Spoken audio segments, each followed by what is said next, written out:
এক্সেলে কোনো একটি table data থেকে আমরা কিভাবে কলাম চার্ট তৈরি করতে পারি সেটি আমরা আজ দেখে নেব। কলাম চার্ট তৈরি করার জন্য আমাদেরকে প্রথমে একটি টেবিলের প্রয়োজন। এখানে টেবিলটি তৈরি করে দেওয়া আছে। টেবিলটিতে বলে দেওয়া আছে কিছু রোল, স্টুডেন্টের নাম, তাদের ইউনিট টেস্টের মার্কস, তাদের হাফ ইয়ারলির মার্কস আর তাদের অ্যানুয়ালের মার্কস। আমরা জানি ইনসার্ট ট্যাবে অনেকগুলি চার্ট অপশন আছে এক্সেল, যেমন column chart, pie chart, bar chart, area chart ইত্যাদি। কিন্তু আমাদেরকে এখানে তৈরি করতে বলেছে কলাম চার্ট। তাহলে পুরো টেবিলটা আমরা সিলেক্ট করে নেব। পুরো টেবিলটি আমাদের লাগবে না, কারণ এখানে রোলের কোনো প্রয়োজন নেই।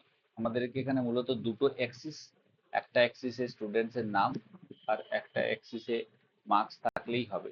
তাহলে রোল না দিলেও হবে। তাহলে রোলটি বাদ দিয়ে বাকি ডেটাটি সিলেক্ট করলাম। বাকি টেবিলটি সিলেক্ট করার পর আমরা ইনসার্ট ট্যাব থেকে চার্ট অপশন অর্থাৎ চার্ট গ্রুপ, তার থেকে আমরা কলাম চার্টের যে কোনো একটি কলাম চার্টে ক্লিক করি। ক্লিক করলেই দেখতে পাবো আমাদের কাছে চার্টটি চলে এসেছে। চার্টটিকে একটু বড় করে নিই।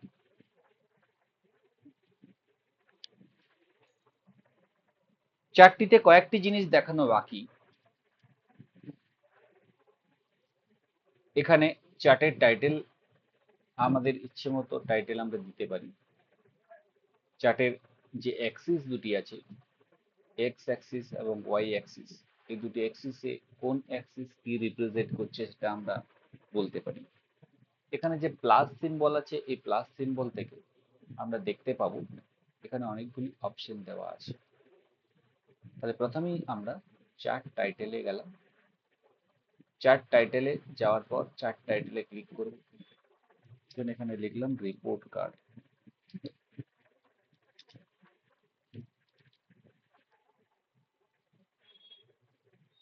প্লাস সিম্বলে ক্লিক করার পর যেই অ্যাক্সিস টাইটেল নিয়েছি, এখানে অ্যাক্সিস টাইটেল গুলো চলে এসেছে। অ্যাক্সিস টাইটেলের এই টাইটেলটা আমাদের হবে মার্কস। কিবোর্ড থেকে মার্কস লিখে এন্টার কি প্রেস করলে ওখানে মার্কস শো করবে। এই অ্যাক্সিসটা সিলেক্ট করে স্টুডেন্টস নেম, কিবোর্ড থেকে টাইপ করে এন্টার কি প্রেস করলে এখানে চলে আসবে স্টুডেন্টস নেম। দেন প্লাস সিম্বল থেকে আমরা দেখাতে পারি ডেটা লেভেল। ডেটা লেভেলটা একদম টপে শো করছে। আমি চাইলে ডেটা লেভেলটাকে চেঞ্জও করতে পারি। ডেটা লেভেলটাকে ইনসাইড এন্ড করে দিলে আমার পার্টিকুলার সেলের এগেনস্টে শো করবে। আমি যদি চাই এই চার্টটাকে, এই পুরো চার্টটাকে পুরো টেবিল জুড়ে দেখাবো, অর্থাৎ অনেক বড় করে দেখাবো, সেক্ষেত্রে আমার টেবিলটা শো করছে না। তাহলে টেবিলটা আমি এই চার্টের নিচেই দেখাতে চাইছি, তাহলে সেক্ষেত্রে আমি ডেটা টেবিলটাকেও সিলেক্ট করতে পারি। জাস্ট নিচে টেবিলটা শো করে যাবে। যদি এটা আমার দেখতে ভালো না লাগে তাহলে আমি ডেটা টেবিল অপশনটাকে বন্ধ করে দেব আর চার্ট অপশনটাকে একটু সাইডে নিয়ে চলে আসবো।